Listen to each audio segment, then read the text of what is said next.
Hello student. आज का topic है मोलस्कन जनरल कैरेक्टरिस्टिक। यह टॉपिक बीएससी सेकेंड ईयर का टॉपिक है और इस टॉपिक से भी काफ़ी एग्जाम में क्वेश्चंस पूछे जाते हैं। तो आज हम मोलस्कन के कुछ जनरल कैरेक्टर्स के बारे में पढ़ेंगे। तो चलिए स्टार्ट करते हैं मोलस्का फाइलम के बारे में। जैसे कि इस डायग्राम में दिखाया गया है कि जो मोलस्कन जो एनिमल्स होते हैं वो ज़्यादातर सॉफ्ट बॉडी वाले होते हैं। इनमें किसी प्रकार का कंकाल तंत्र नहीं पाया जाता है। इनकी बॉडी बिल्कुल ही सॉफ्ट होती है और ये सारे के सारे मैराइन जलीय जीव होते हैं।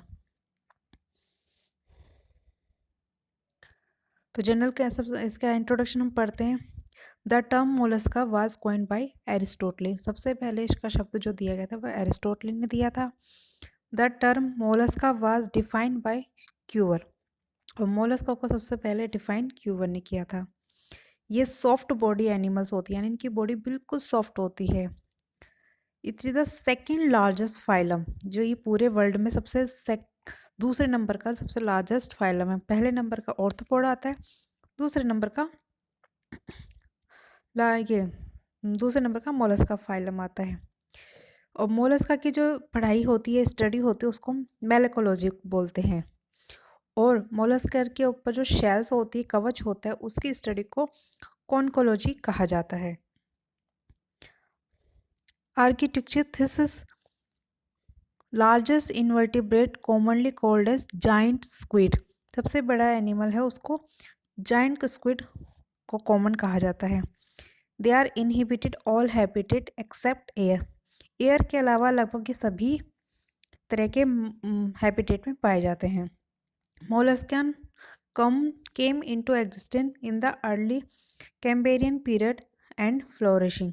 मोलस्कन जो एनिमल है ये लगभग जो एरा होते हैं, इवोल्यूशन का एरा होता है, उसमें कैम्ब्रियन पीरियड के दौरान ये आए थे।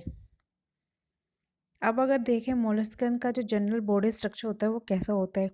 ऊपर की जो कवरिंग होती है मोलस्कन की, उसे शेल कहा जाता है। और शेल के नीचे होती है मेंटल भी बाहरी कवरिंग होती है।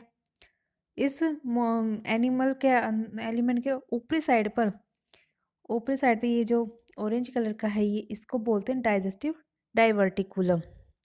और जस्ट इसके पीछे होते हैं गोनाड्स के पीछे होते हैं हार्ट ये है।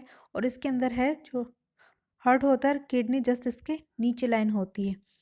और एक लॉन्ग सी ट्यूब बनी हुई है जिसे एलिमेंट्री कैनाल कहा जाता है। पोस्टीरियर पार्ट जहाँ से डाइजेस्टिव वेस्ट प्रोडक्ट निकलते हैं वो एनस के थ्रू निकलते हैं। और पीछे एक छोटी सी गिल्स होती है, जो गिल्स लीफ लाइक स्ट्रक्चर होती है, जो गिल्स होती है। तो ये सब इस एनिमल के जनरल पार्ट्स होते हैं बॉडी के। बाहर ये टेंटिकल्स लाइक स्ट्रक्चर होता है, जिसे टेंटिकल कहा जाता है। ये टेंटिकल मेनली रिसेप्टर की तरह काम करते हैं। ओपनिंग होती है, इसे माउथ कहा जाता है। माउथ के अंदर ही रेडुला पाया जाता है, जो कि मेन इंपॉर्टेंट वर्क करता है। रेडुला भोजन को चबाने में, ये देखते से टीथ की तरह काम करता है। इसकी जो लाइनिंग होती है म्यूका से होती है। नीचे की तरफ हेड और फुट एक साथ लाइन रहते हैं। इसकी बॉडी पूरी तरह से जुड़ी हुई रहती है और नीचे की तरफ से लॉन्गिट्यूडनल नर्व्स भी निकली हुई रहती है। तो जो मूवमेंट होता है, ये जो स्ट्रक्चर है, ये पाइला का दिया हुआ है, स्टेल का दिया हुआ है। तो इसका मूवमेंट रेगुलर मूवमेंट होता है, यानी रेंगता हुआ मूवमेंट करता है। जनरल कैरेक्टर में अगर देखें तो टेरेस्ट्रियल और एक्वेटिक में ये फ्रेश वाटर में भी पाए जाते हैं और मैराइन वाटर में भी पाए जाते हैं। दे आर ट्रिप्लोब्लास्टिक होते हैं, यानी तीन लेयर होती है इसकी। बायलेटरी सिमेट्रिकल होता है, साइजोसिलोमिक होता है, प्रोटोस्टोमिक होता है और अनसेगमेंटेड एनिमल बॉडी होती है। इनकी बॉडी सेगमेंटेड में डिवाइडेड नहीं होती है। Body divisible into head, mantle, foot और विसरल मास। बॉडी जो 4 भागों में डिवाइडेड रहती है, हेड में, मेंटल, फुट और विसरल मास में।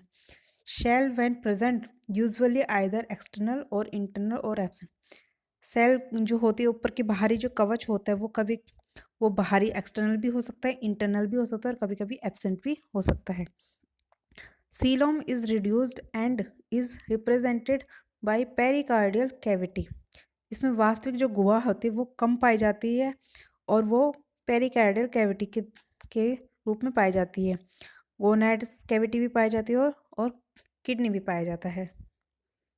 Digest system is complete with digestive gland. जो डाइजेस्ट सिस्टम है एलिमेंट्री कैनाल में, डाइजेस्ट सिस्टम है वो कंप्लीट पाया जाता है और उसके अंदर डाइजेस्टिव ग्लैंड भी पाई जाती है। लीवर में हिपेटोक्राइन, पेनक्रियास होती है और रेडुला एक रेस्पिंग ऑर्गन होता है जो कि एलिमेंट्री कैनाल में पाया जाता है। पहले ही बताया था रेडुला बहुत इंपॉर्टेंट वर्क करता है। Circulatory system is mainly close type. जो परिसंचरण तंत्र होता है वो क्लोज टाइप का होता है। Heart is with two oracles and one ventricle. Heart में दो ओरिकल्स होते हैं और एक वेंट्रिकल पाया जाता है। And blood is with amoebocyte and haemocyanin. Blood जो होता है वो हीमोसाइनिन होता है यानी ब्लू कलर का होता है। Respiration is directly by the gills, lungs और दोनों से भी हो सकता है। जो श्वसन की प्रक्रिया होती है वो गिल्स के द्वारा भी हो सकती है और लंग्स के द्वारा भी हो सकती है। एक्सक्रीशन होता है उत्सर्जन, वह मेटानेफ्रीडिया से होता है जो किडनी की तरह कार्य करता है। ये वही डायग्राम है। इसके अंदर रेडुला को स्पेसिफाई दिखाया गया। रेडुला जो कहाँ पाया जाता है, जस्ट माउथ के पास में पाया जाता है, जिसमें टीथ लाइक स्ट्रक्चर्स होते हैं जो भोजन को काटने में या जो पानी के जो एनिमल जिस भी हैबिटेट में रहता है वहाँ के जो भी जिस भी प्रोडक्ट को ये खाता है, जिस भी पदार्थ को खाता है उसको डाइजेस्ट करने में या उसको चबाने में रेडुला कार्य करता है। तो बॉडी है, इसमें अगर देखा जाए तो बॉडी 4 भागों में डिवाइडेड है। हेड होता है, फुट होता है, विसरल मास होता है और मेंटल होता है। शेल के पास जो कवरिंग होती है वो ये मेंटल होता है। इसके अंदर एलिमेंट्री कैनाल के अंदर इसोफेगस पाया जाता है। नीचे की तरफ नर्व्स कोड सप्लाई होती है। पीछे की तरफ गिल्स होता है जो कि रेस्पिरेशन में हेल्प करता है। लास्ट पोस्टीरियर पार्ट को एनस बोला जाता है। सीलोम इसमें पाया जाता है। गोनाड्स और इंटेस्टाइन, हार्ट और नेफ्रिडी सारे मिलाकर विसरल मास बनाते हैं। स्टमच होता है छोटा सा और शेल बाहर की कवरिंग होती है। तो ये सारे इसके जनरल बॉडी स्ट्रक्चर होते हैं। अब इस आगे चल के है रेडुला का लॉन्ग इलोंगेटेड दिया गया कि रेडुला का कैसा स्ट्रक्चर होता है। रेडुला माउथ में ओरिजिनली माउथ का पार्ट होता है। जैसे इसके अंदर ये कोई फूड सोर्स है, कोई फूड पार्टिकल है, फूड सोर्स जैसे ही एंटर करता है तो रेडुला के होते हुए छोटे छोटे टुकड़ों में काटता है। ये रेडुलरी टीथ होते हैं जिगजैग फॉर्म में। इससे होता हुआ भोजन ईसोफेगस में एंटर करता है। पीछे एक रेडुलरी सैक होता है, रेडुलरी सैक पाया जाता है और इन रेडुला के ऊपर जो छोटे छोटे दांत होते हैं उसे ओडेंटोफोर कहा जाता है। छोटे ओडेंटोफोर के पीछे एक मसल्स होती है जिसे ओडेंटोफोर प्रोटेक्टर मसल कहा जाता है और जस्ट उसके पीछे भी एक और होती है जिसे रेडुला रिट्रैक्टर मसल्स कहा जाता है। तो यानी जो रेडुला होता है उसके आसपास 2 मसल्स होती है, प्रोटेक्टर एंड रिट्रैक्टर, जो भोजन को आगे पीछे करने में हेल्प करती है। Nervous system is paired. Nervous system में पेयर्ड गैंग्लिया होता है, कनेक्टिव एब्डोमिनल नर्व्स होती है। गैंग्लिया यूजुअली फॉर्म से सर्कमसेंट्रिक नर्व्स यानी गोल रिंग की तरह बनाती है, उसे सर्कमसेंट्रिक रिंग कहा जाता है। सेंस ऑर्गन में आइज होती है, स्टेटोसिस्ट होते हैं जो मेनली बैलेंसिंग ऑर्गन होते हैं, बॉडी को बैलेंस करना करता है। एंड कीमो रिसेप्टर होते हैं जो टच और स्मेल और टेस्ट को जानकारी देते हैं। रिप्रोडक्शन में देखा जाए तो यह है जो एनिमल होता है डाइसियस भी हो सकता है और मोनोसियस भी हो सकता है। 1 और 2 gonads with gonadoduct opening into renal duct और टू एक्सटीरियर। फर्टिलाइजेशन वो एक्सटर्नल भी हो सकता है और इंटरनल भी हो सकता है।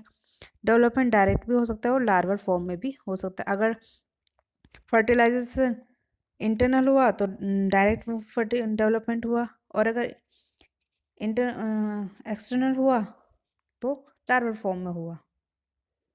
यह है स्टेटोसिस्ट। स्टेटोसिस्ट क्या होता है, मेनली बैलेंसिंग का काम करता है। स्टेटोसिस्ट मेनली कैल्शियम कार्बोनेट के पार्टिकल्स होते हैं जो जब ये पानी में लहर जरा सा भी होता है तो स्टेटोसिस्ट के अंदर कैल्शियम कार्बोनेट के जो पार्टिकल वो मूवमेंट करते हैं, जिसकी वजह से उसको सेंस का पता चलता है और लहरों की वेव्स के बारे में पता चलता है। तो ये अपने आप ही मूव करते हैं और जैसे पार्टिकल मूव करते हैं तो स्टेटोसिस में छोटे छोटे हेयर पार्टिकल्स होते हैं जिनकी वजह से हेयर्स एक दूसरे के आगे पीछे की तरफ मूव करते हैं और लहरों की गति के बारे में पता चलता है। अभी स्टेशनरी फॉर्म में देखा जाए तो स्टेटोसिस्ट बिल्कुल गोल फॉर्म होता है। जैसे ही लहरें या कोई ऑब्स्ट्रक्शन होता है या इम्बैलेंस होता है तो ये पार्टिकल्स डिस्टर्ब हो जाते हैं और हेयर पार्टिकल्स के नेचर भी चेंज हो जाता है, जिसकी वजह से ये उस एनिमल को पानी के अंदर बैलेंस बनाए रखने के लिए भी काम करता है। तो आज के लिए हमने हमने आज मोलस्कन एनिमल के बारे में पढ़ा, उसके जनरल कैरेक्टर के बारे में पढ़ा, उसके बॉडी स्ट्रक्चर के बारे में पढ़ा। नेक्स्ट लेक्चर में हम मोलस्कन के क्लासिफिकेशन के बारे में पढ़ेंगे। Thank you.